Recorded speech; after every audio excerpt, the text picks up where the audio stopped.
Yo,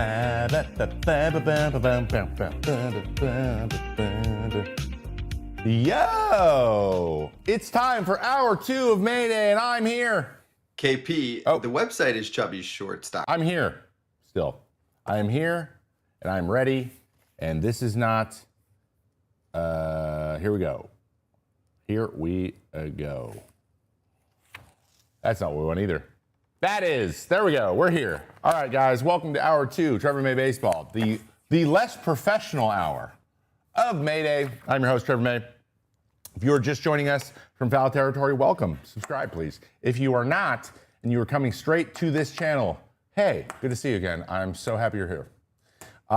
We have more of the show. If you missed the first hour, go over to foul territory, check it out. We just recorded it. We talked through all the rumor mill. We did a breakdown of 3 pitcher deals, whether or not we think they were overpays or not, because that has been a narrative being thrown around a lot. But this hour is going to be talking a little bit more about some other stuff that's near and dear to my heart. Get out of here. You are not a sponsor. You don't get to be on camera. Okay? So we're going to start with a thing a subject. How do I say this? A subject that I don't know how to get the point across better. But we recently had another slew of just stupid ass comments from an owner of a baseball team that it keeps driving me crazy, but I want to approach this from a different direction. So let me just get situated here and tell you what I mean. All right. I feel bad for Hal Steinbrenner. I said it. I know that's not what you were expecting. I'm very aware that you probably weren't expecting me to say those things, but I am. I feel bad for him, and I'm going to tell you why in a second. But let me just preface what happened again, because as we know, about 3 times a year. Okay, this is almost like clockwork at this point. 3 times a year, we get one in the offseason, we get one in the first half of the year, and one in the second half of the year, where Hal comes out and says,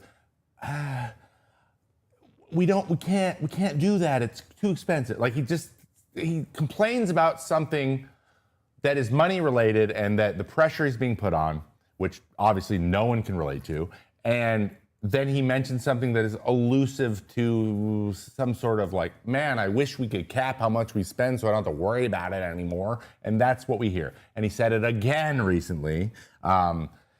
He when asked, when someone was asking a question and prefaced it by saying, well, it's a fair assumption to say, they were like, what's the spending deals? And he's getting frustrated, you can tell. And he goes, it's a fair assumption that the Yankees are profitable last year. And he said, well, no, actually. And he seemed like, oh my God, stop saying that, we weren't profitable, okay? He commented on a $100 million tax bill because of the footprint of the stadium or the Yankees from the city, even though like they didn't pay for their stadium and it was taxpayer money, and it's just like, what, right? We can talk about this stuff all day, but there's a place that I think Hal's coming from, and a lot of people like Hal are coming from, and there's a world there. The way they see things and the things they think about are not relatable to any fan or anyone out there. I have personal experience where wishing that I could make a group of people just see something different, and then that would make them lay off of me, and that is not real. So that is what I want to talk about. We need to start having a little bit of a deeper understanding and maybe make some deeper, assume a few things about possibly what's going on behind the scenes that could be then contributing to the things being said and the desire to do it. And then I would like to speak directly to Hal, because I know he's watching. I know you're there. I know all you do is sit around and wait for Wednesday to come around and just wait in my YouTube channel, because there's literally dozens of people here, and I know you're one of them, okay? So there's a few things that we need to talk about. and I want to establish these before I do the letter, okay?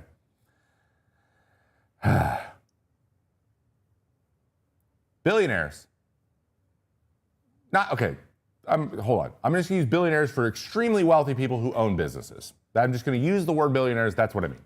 People who own a business and then every thought they have is about in that framework of owning something and needing to constantly be moving things around, okay? There is a certain thing that we, myself included, we don't know what goes into it. There's so many things going on. We don't know everything. We'll never know everything that's going on. And I can see, I'm empathetic to how that would be frustrating as an owner and operator, the pressure being put on from every direction. Of course, that sucks. Take the money out of it. Like, you're just like, I just want to leave me alone. I don't want to be the guy who has to do everything all the time, right?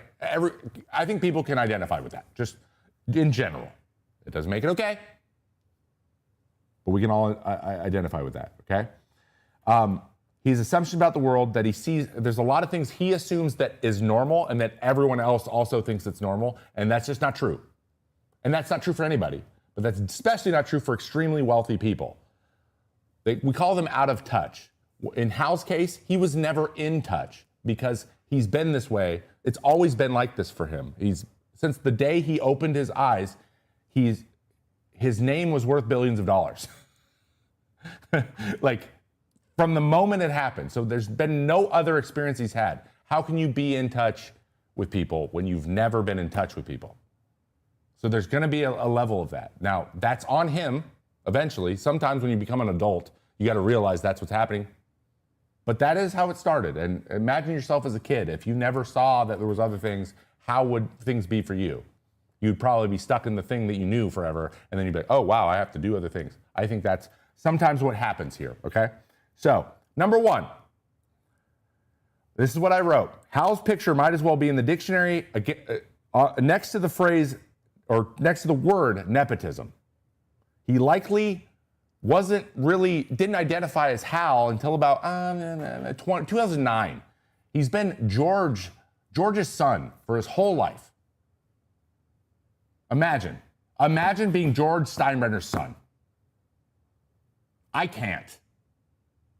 And I'm sure it comes with perks.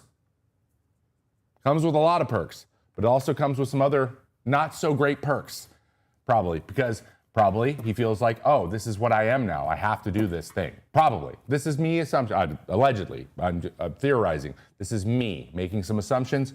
He's probably thought his entire life that this was the only thing that he could do, is own the New York Yankees. Is there worse things? Absolutely. But again, I'm trying to connect with some people here. Connect him. I'm trying to help you, Hal. Connect with people. Being under that kind of pressure and only knowing that thing and being like, I have to do this thing. And also, George Steinbrenner, imagine being in the shadow of that man, right? So in many ways, it's a trap. It feels like a trap. Like, guys, you don't understand. I have to pay this tax bill. And there's these 100 investors who are like, no, we want you to not spend money because we like having money, but they're not front-facing. He's front-facing. And that's frustrating. He's like, I have to go up and talk to people, whatever. I have to do this. It's on me. It's on me. Okay, so I'm empathetic to that. With the pressure you put on yourself. He's putting it on himself. Let me be very clear here. That's not real unless you make it real. But I'm empathetic why it's easy, because I felt this putting pressure on myself, like I have to be this person because I've been walking towards it for so long that I can't quit. You can't. Like, the more you do that, the more it just feels crappy. It feels crappy. Feeling crappy is a thing no matter how much money you have. And money doesn't buy happiness. We've been over this.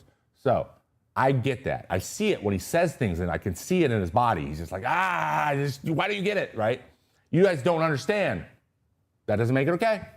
But there's something else that needs to happen here, okay? Second thing, for billionaires, very wealthy owners, there's literally no such thing as enough. And that's not just a greed thing. I want to be very clear here. That's not just a greed thing. That's how it's supposed to be thing. It is greed related, but it's not like conscious greed. It's like, oh, I have to grow. We have to grow or I'm not successful. Growing is the only thing that is successful now. I hope people can identify with it. Look around. Just look at everything. This applies everywhere. And it applies to sports. And I think sports are baseball. I'm taking a Pablo Torre approach to this. Sports are a great lens for seeing society and how things are working because it is a big business as well. And it functions in the same system.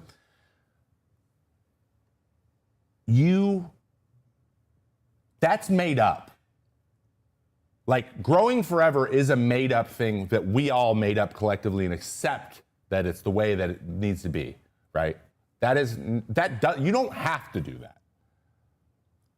Now, obviously the system has now pigeonholed everyone into needing to do that because then they won't get what they need to get in order to do the business. So it kind of is becoming a reality, but it didn't always need to be that way.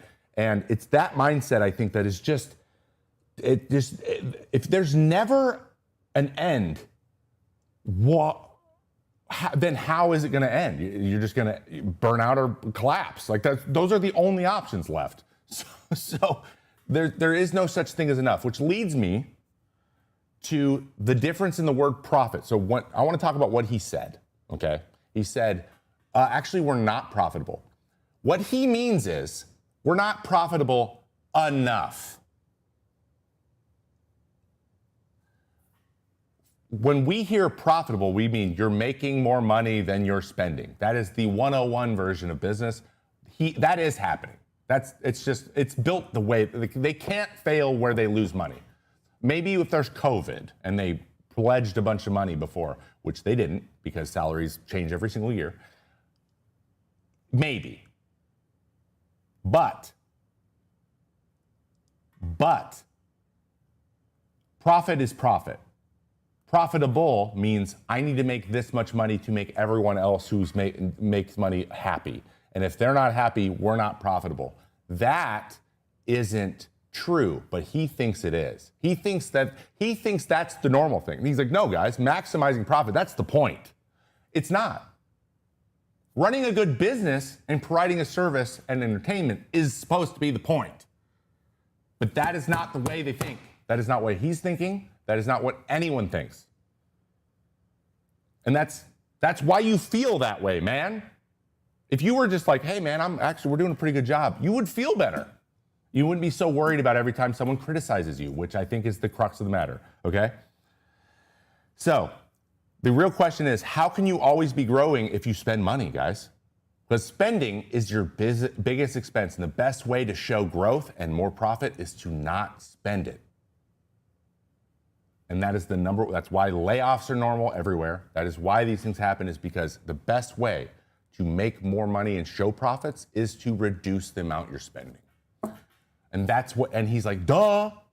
And that's the vibe we get. I constantly get the guys, duh, that's how the world works. I'm like, no, that's how you think the world works, and you make decisions that make it that way. But if you decided not to, it wouldn't work that way. It's not a rule of nature. This is not a rule of physics. It's not gravity, okay? This is made up. It's a collective group of people making decisions for a very long time, and you don't have to participate in it. So that leads me to the next point. Every time he says sell the team, he's like, oh, I'm not going to sell the team. Yeah, because it's worth billions and billions of dollars. We know you're not going to sell the team. So what do you want? Like, what do you want? What do you want to happen here? So the last point before I want to say my treatise, there's a very real chance that Mr. Steinbrenner, this gentleman, is constantly aware of his legacy and his family's legacy and the name that is associated with the New York Yankees and success. That is, they're just tied together now, inextricably tied together, right? And to not have won a World Series, he actually won one the first year he took over. But like since then, they haven't won one, right? We know. There's this like, I gotta be like my dad. And you don't. I'm here to tell you, Hal, you don't need to be your father. You can do other things. Like you can be someone else. And also, every decision to continue to run the team and not sell it is not something you have no control over. You have all the control over it. You can do it if you want. You just don't want to. So don't try to convince us that you're trapped, because you're not. It's always a choice. No matter how hard the choice is, it's there still. Okay? So let's let me continue this with my letter to Hal. 3 big points. 1, if you make a claim that you are not profitable or that something isn't the way that we think it is, and then refuse to provide that, any proof of that, we don't believe you. Move on. You are not going to convince us of that unless you prove it. And if that's frustrating, I don't know what to tell you. Maybe it's just part of the job. You just got to deal with it, man. Criticism is you are the owner of the New York Yankees. New York Yankees fans are going to criticize you no matter what you do. You got to live with it. I don't know what to tell you. Live with it or do something else. You can choose that. It's okay. You can. But it's up to you. But don't think people are going to make you feel better about your decisions, okay? True or not, whatever your claims are, true or not, you're always going to make the decision you want to make anyway. So it doesn't matter if people agree with you or not. You're going to do it. So why do you need them to agree with you or understand? Why do you need people to understand? And this is something that I've dealt with. They don't care. I don't care. People watching probably don't care. Nobody cares as much as you do. And that's just the facts. And they never will. So just let it go. You don't need to go in front of people and be like, we can't, you don't get it. Stop. Just do whatever you're going to do and own the decision. It's your decision. You're deciding to do it. You're doing it. Whether or not you think we don't get it or not does not matter. You're doing it either way. So stop expecting people to understand. I want to say this is where my experience comes in. Okay, I'm telling you from experience. I played for the New York Mets for 2 years. Up about the last month I was there, I was like, if Mets fans would just understand how hard this is, and like, this is that, this is so much pressure and blah, blah, blah, blah. Why would they care? I was wrong. What am I doing? Like, obviously, that's stupid. But I need someone to make me feel okay. And it was impossible. It's never gonna happen. People are passionate about their team. It's not that deep, and it is that deep. Like, people, just let them be excited, one way or the other. Like, it's just that's what it does for them. That is your job, to make them feel something good or bad. Like, it's just what the job is. And I did not understand that. I could not deal with it. It sucked. It sucked a lot. I hated it. I hated it about myself. I was like, why can't I just deal? And then did a lot of work. For the last month I was there, I truly loved playing there. Like, I really, there was moments where, there was periods of time where I really was having a good time, but it was always related to me playing well. But at the end, I was just enjoying the Citi Field Mets fan experience. And I regret not having that feeling for the first year and a half. And that sucked. But there comes a realization that I can't control these people, and I shouldn't have to, and they shouldn't have to change anything or do anything or whatever. Like, the opportunity is you could be a god to these people if you succeed, and you might be a villain if you don't. And that's the way it is. That's part of the job, and that it is true also for owners. So, and then 3, last part, and this is big for me, okay? You don't get to reap the crazy rewards of running a massive business that you inherited without being criticized, okay? You already operate in a game where when you win, you make more money, and if you lose, you don't lose money. It's literally rigged. Because you did it. You and 29 other people did this on purpose. It's literally rigged so where you can't, it's so hard to lose money. You made it so that if you do a bad job, you still make money. Name another thing where that exists.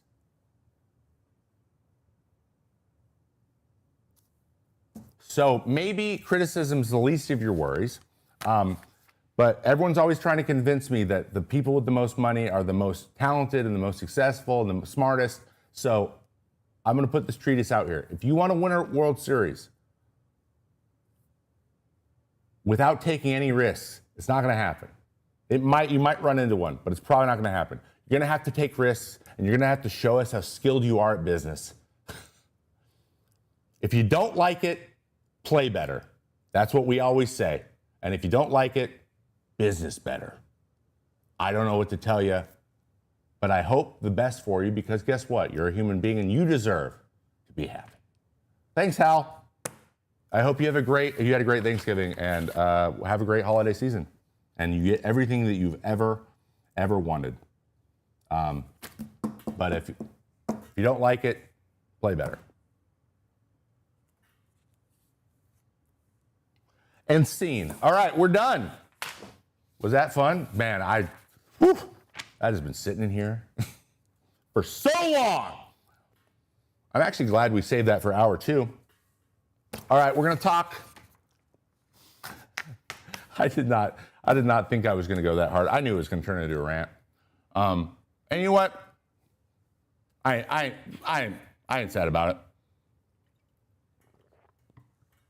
I hope you guys are doing great. Let's get into a little bit of Internet Says, where we talk about all the great stuff on the internet. And God, this is great. Actually, this is a great segue into what I was just talking about, because I had some ideas. Oh look, it's Lane Kiffin. Can't wait to talk about this, gentlemen. There have been a few notable instances recently of college football coaches blowing up on media people. Reporters, podcasters, what have you. Most notably, after Friday's Egg Bowl between Ole Miss and Mississippi State, we have now former Ole Miss coach and former everyone coach, because Lane Kiffin has coached every frickin' team in college football. Lane Kiffin, he was leaving the field, stopped and turned back, got face to face with the one writer and Ole Miss podcaster, Ben Garrett. Kiffin asked, "You want to walk in here and call me a hoe?" We'll see how that goes before storming off. Now, there was a time where Lane was kind of the young football coach, cool vibes guy. He's not a young dude anymore. He's been around for a long time. Now he's a fiery guy. He hasn't been crazy successful anywhere he's been, but whatever. I don't know a lot about him other than the controversies he seems to always be in. But that is neither here nor there, because you need to know what Mr. Garrett said about him to spark this. Earlier this week in Talk of Champions podcast, Ole Miss football, Garrett said, "Can't turn a hoe into a housewife. Hoes don't act right." A ludicrous lyric he used to reference Kiffin's reputation for job hopping, which I just mentioned. I'm fairly certain he's coached 7 or 8 different schools. It's a lot. Now, I will say there's nothing inherently wrong with that. Wes Johnson has also coached half of the teams of the SEC. Sometimes it's about finding where you belong, right? But again, it was also a lyric for a school. Maybe that wasn't done in poor taste. I'm not standing by what he said, but it's just a college football podcast about a specific team, man.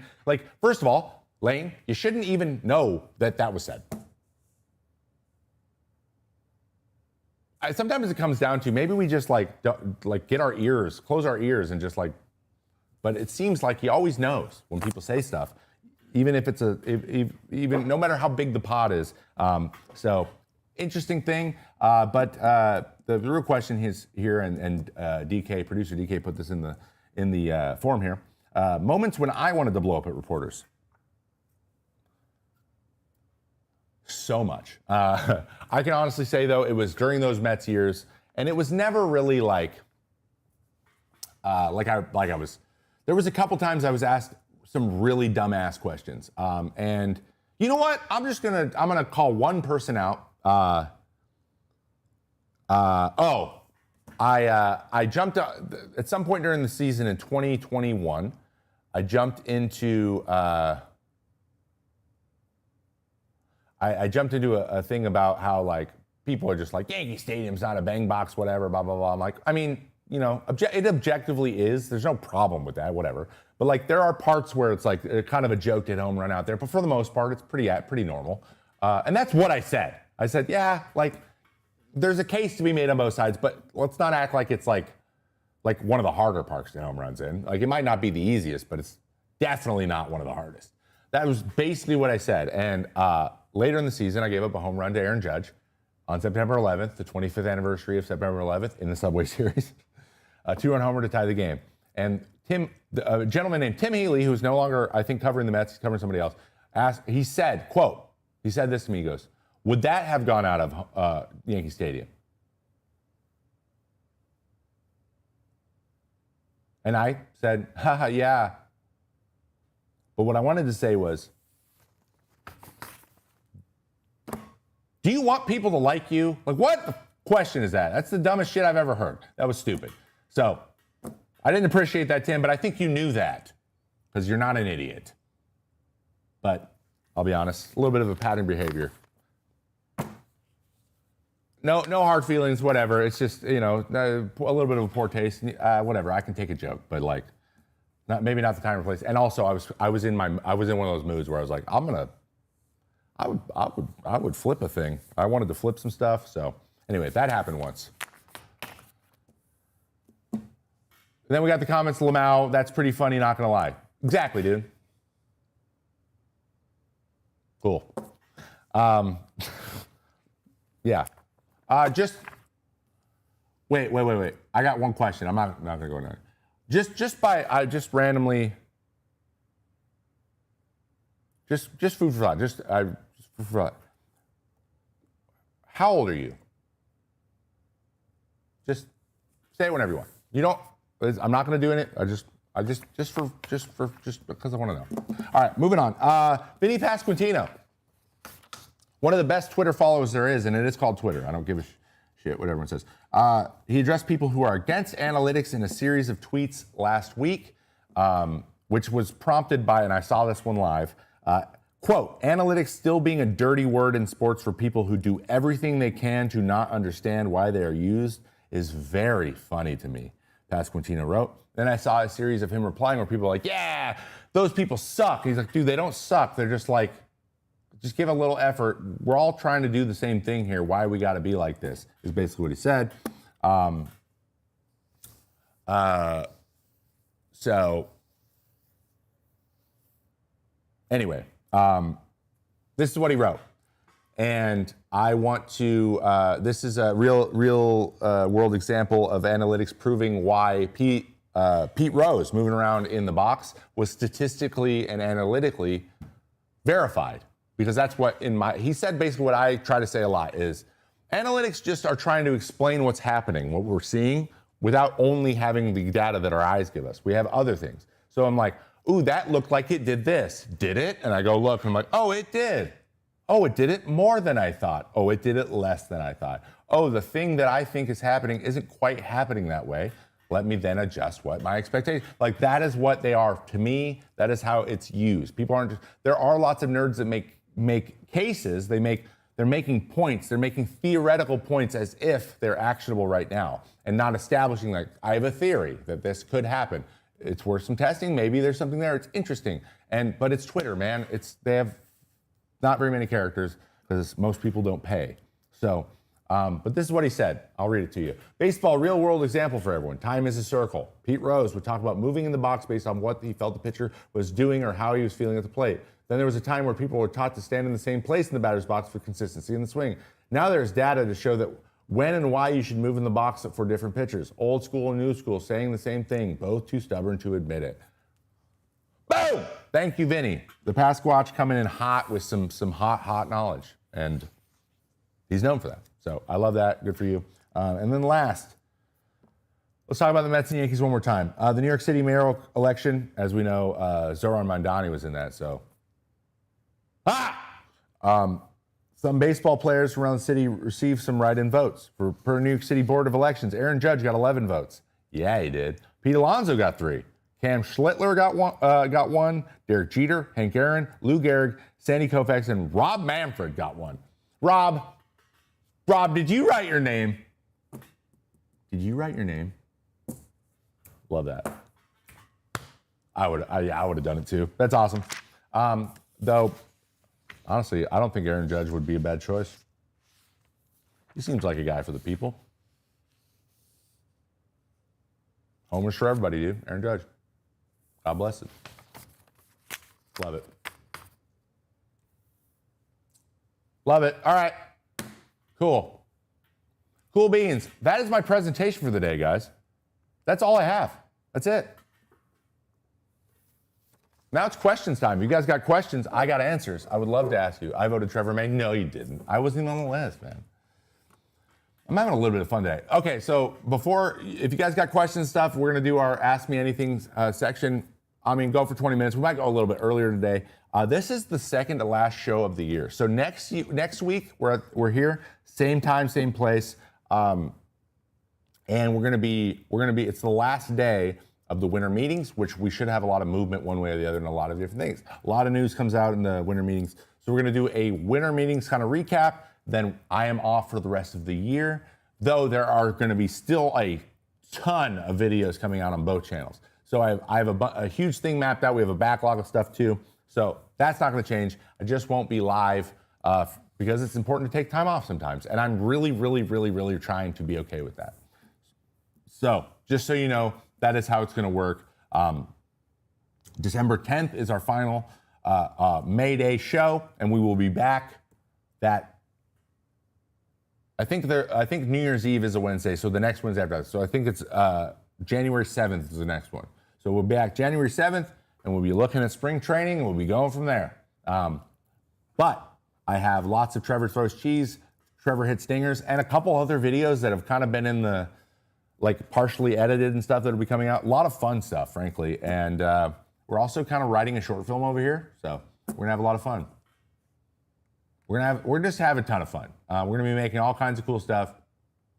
And I'm really excited. So, by the way, earlier, I no longer care how old you are. I get it. I get why it's entertaining. It didn't happen a lot, but every once in a while you're a little bit sensitive and you're like, hey man, shut up. So that it's not now. And I have no hard feelings for any reporter. If I saw him again, I'd be like, hey man, what's up? How you doing? Like we were in the same clubhouse, everything. I'm an emotional guy, man.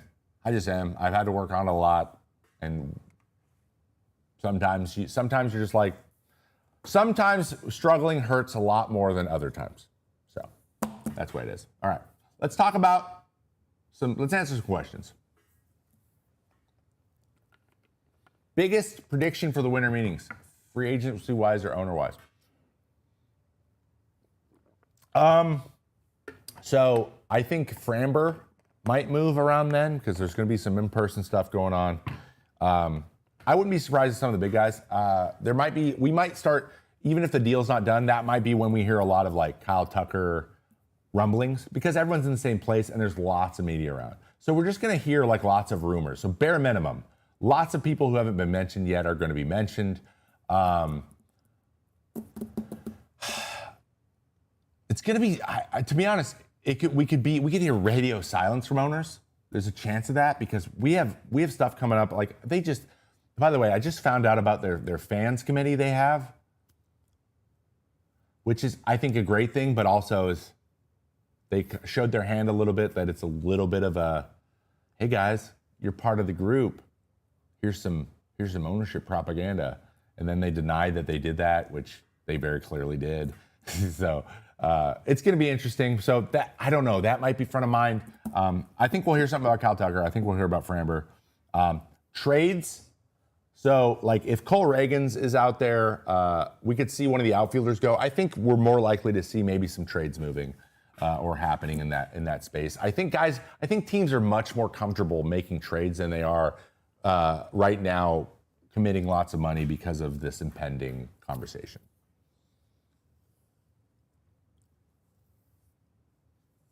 Hey, by the way, just to be clear, I didn't bring up the Bronx place. I was just commenting on someone else's. I can't wait for the LO Mets 2026 video when they spend $1 billion and miss the playoffs. Dude, I made that LOL Mets video earlier this year, and boy, oh boy, was I wrong. Oh my goodness. Also, I don't know if you guys noticed this, but Hall of Famer hats are available on the merch store. That is Mayday.show. Mayday.show. You can pick up your own Hall of Famer hat. They're pretty cool. They're really comfortable. If you want to be a Hall of Famer, me too. Me too. All right. Next.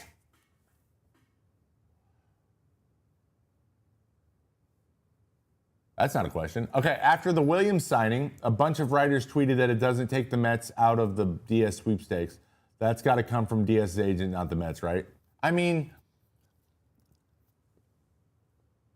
I just don't think you can count the Mets out on anybody. I think if you ask Steve Cohen, you're like, hey, are you out on somebody? He'll be like, no.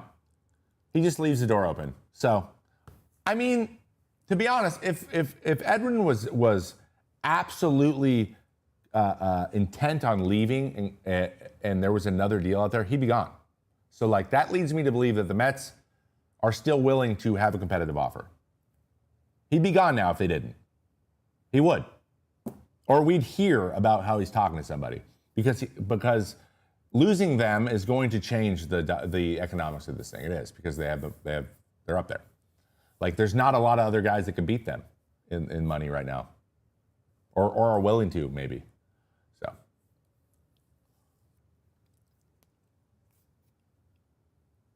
will you be at the winter meetings? Nope.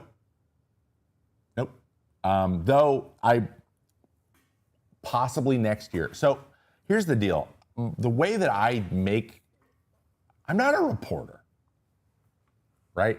Like I report the news, but I'm going off of what is opening on my computer. I just had MSN open on my computer. What year is it? I'm not technically a reporter. So, and that's like you're going to get scoops, right? A little bit, or like you're interviewing people for podcasts or stuff. Those are two things I don't do very much. So I would need a reason to go there, do something more fun. I think it would be like a more fun fan-centric thing.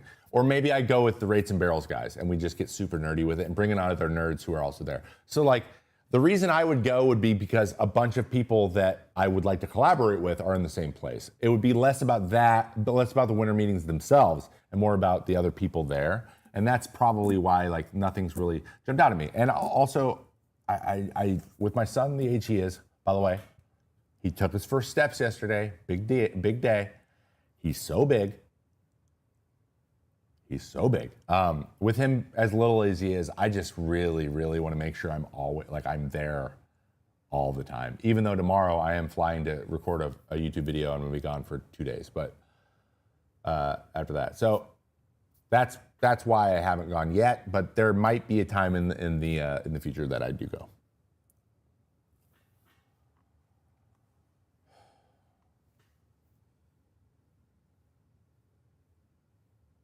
Here's a stupid question from not a reporter. Should all the ballparks have a live organist?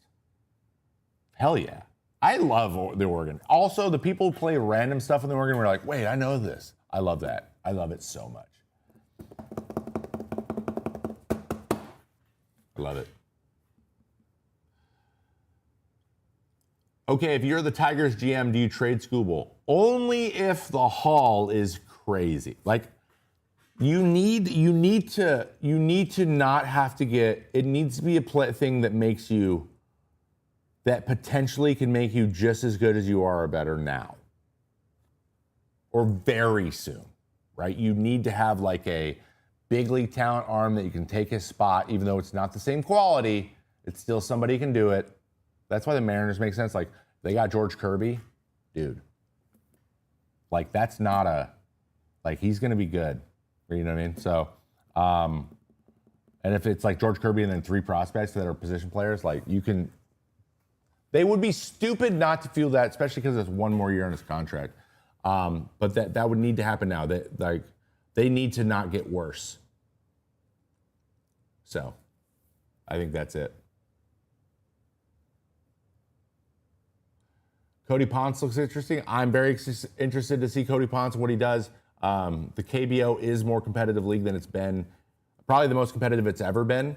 And I think there's a chance that he could translate really well. I mean, Fetty came over and was really solid, really good, but no domestic pitcher has gone over there and been that dominant. He was dominant in a league that that prides itself in not having the craziest high strikeout numbers, he struck out the world. So I do want to see what that translates into the big leagues. And by all accounts, he's added, like, the pitches he threw when he was in the big leagues here are completely different than they are now.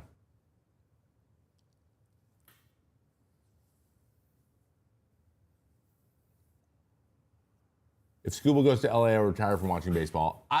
You know what? I get that. I totally understand. Like, that's a bridge too far. Like, that's too much consolidation.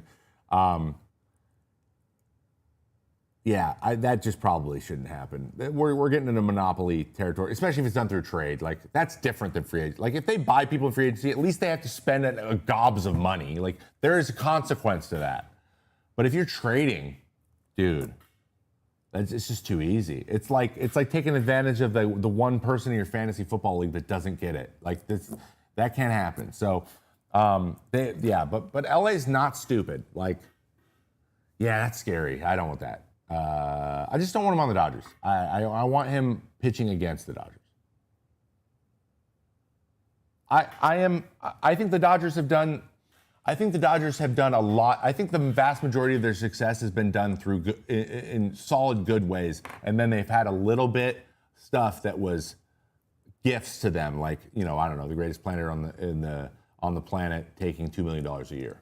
Like, that's a gift. You gave them a gift. Without that, they couldn't have done a lot of the things they did. But they do develop guys. They take care of their players. They play they're very good. Front office wise, they're very good at communicating. Players like being there. Like, it's kind of, there's really no sacrifices. If you're a baseball team, if you can create the atmosphere where everyone's like, dude, I love it here no matter what, like, that's should be your goal. And I just don't think that's the goal in most teams. Freddie fell in your lap? Did he? I mean, I guess. But again, like, can you blame a team? Can you blame a team for being like, yeah, he's probably gonna sign the Braves, and the Braves being like, and then you're like, oh, okay, that's the Braves' fault. That's not the like. There's a couple of these things where it's like, dude, another team had first dibs. There's nothing LA could have done about it, and then they're like, you know what, let's open that door for LA, and then they did, and then you got to be like, why do you guys walk through that? Like, why'd you open it, idiot? But I mean, it's the common knowledge is once guys have their great years and they get their platform years and they're more expensive now, the team that they were on rarely signs them again because they're the most expensive they'll ever be. And as we just talked about with the Hal thing, this is the most important thing for almost every owner. It's just this will always trump everything. And honestly, Steve Cohen's not there yet, but eventually he'll get to like the it's not gonna work way, like where he's just taking a little bit less risk. Right now he's like, take it. So.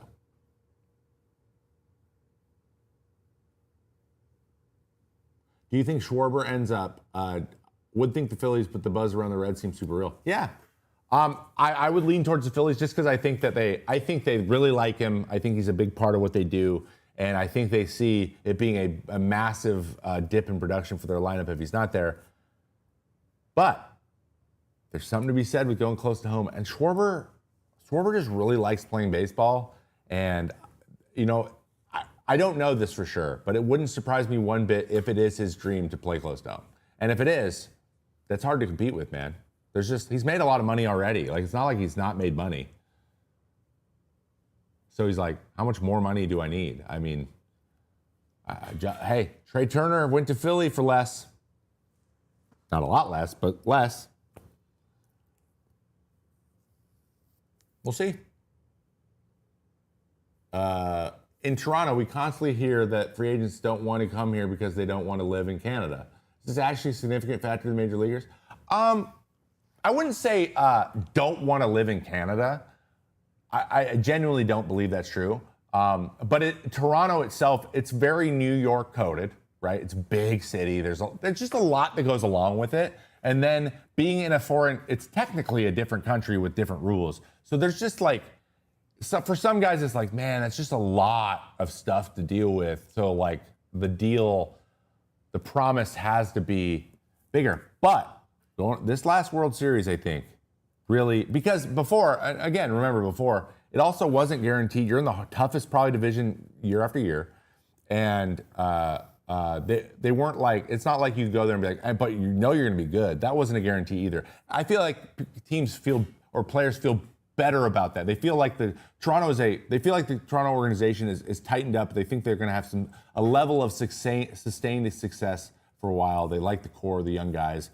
They're quality players. The way they play the game seems sustainable. So I think that mood's going to change. But there's and then there's money, right? There's a lot that goes into how contracts are structured, whether or not you can get signing bonuses so you not have to pay the tax rate in Canada because it is much higher, right? Is it much higher? I don't even really know what the effective tax rate is, difference-wise, between like a state tax rate. Because you still have to pay I have no idea actually how it works. Like, there's just a lot of rules that make it complicated that in general, make it so that money goes less far when you sign with Toronto. But then the same thing is in LA and the same thing is in New York too. A version of it, that's why we see lots of deferred money / signing bonuses in those places, so you can avoid the state taxes as much as possible. That's the same thing is true in Canada, with the idea that, it wasn't super guaranteed the team was going to be really competitive year after year, but I think that's changed or changing.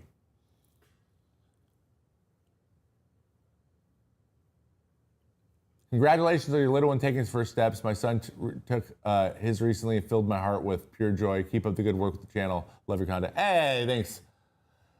Thanks, Ant. Appreciate that, man. Yeah, it's the best. They're walking into the house and being like, and watching, he does, he gets super excited. So we also have a fairly regular nanny who comes in and helps out around the house. But Kate and I work from home kind of off and on. So one of us is kind of home. But he's at the age now where he's moving around so much that we can't work from home with him yet. And that will become a thing where we can work and he's good for a while, but we're not there yet. So, but whenever he sees any of us, when I come home at night, he does a little, just gets so excited, he doesn't know how to, he starts kicking his legs and pick me up. God, there's nothing better. It's to the point where I'm like, please don't start talking yet. This is gonna go away someday. I'm having that thing every night where I'm like, someday he's not gonna even think I'm cool. But that's not for a couple of years, so I'm gonna enjoy it. But it's sick. And I keep apologizing to him for his stupid flat feet, because mine are stupid and flat and too big and hard to find shoes, and he's definitely gonna have that problem. Yeah, we're buds. We're best friends. He's my best friend. Do we know if Mads is a righty or lefty yet? I'm starting to think he's a righty. Whenever we give him his fork and let him practice, he goes right-handed, goes. So that's all I got to go off of.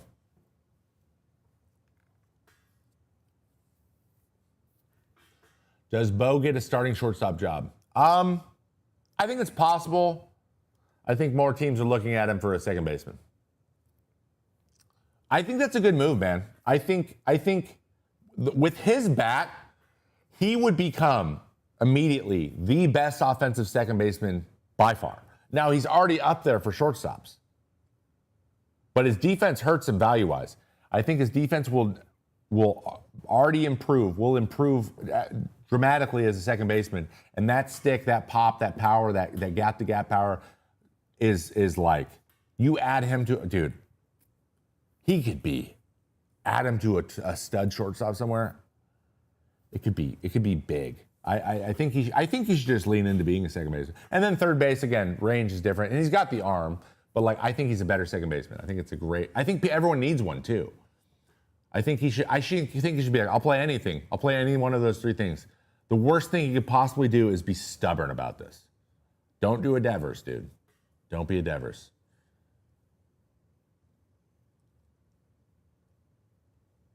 Do the Nationals take a legitimate step forward with the youth movement? I think there's time. So here's the interesting thing about the Nationals. They hit on the Soto trade. They did. James Wood, though he struck out a lot, He's young. You can learn to shore up those strikeouts. Brent Rooker has done it every single year and become more productive, right? So he's a legitimate, like, scary dude. CJ Abrams.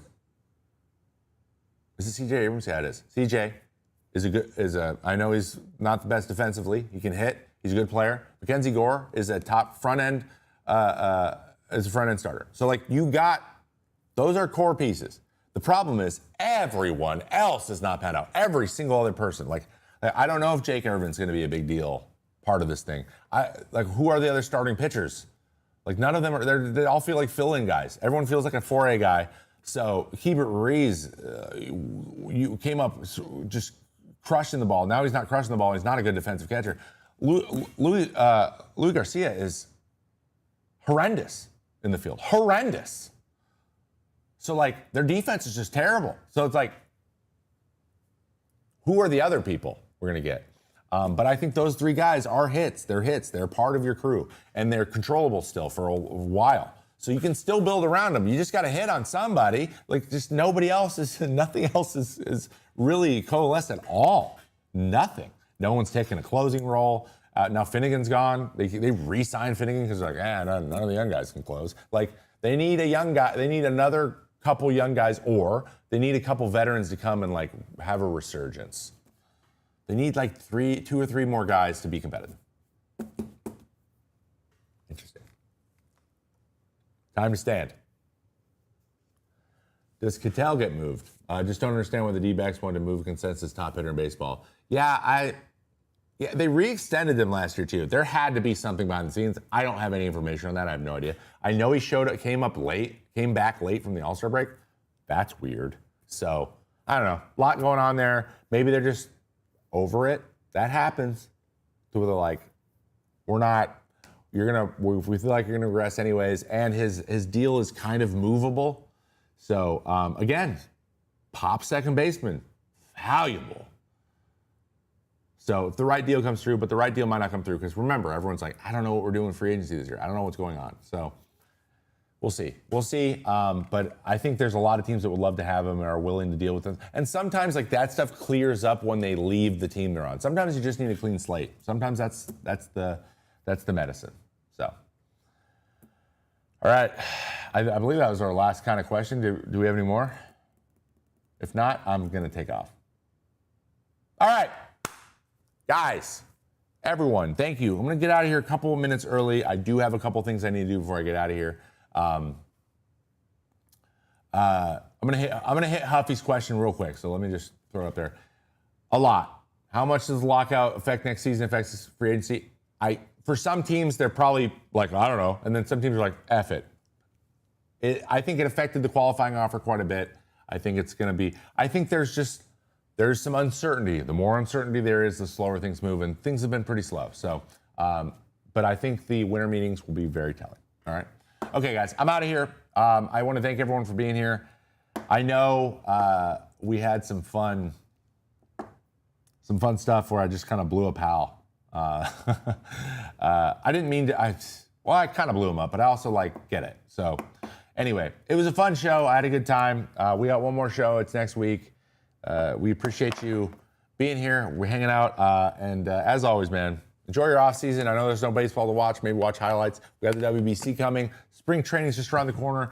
I hope you had a great Thanksgiving, and I hope you continue to have a great holiday season, whichever holiday it is you are celebrating. And if not, enjoy some time off with the family. Enjoy the sun or the snow, wherever you may be. And drink some water, because you get dehydrated even when it's cold. And I'll see you next week and next time on Mayday on the Trevor May Baseball Channel / Foul Territory. Have a good one. Night-night. It's been real. Peace.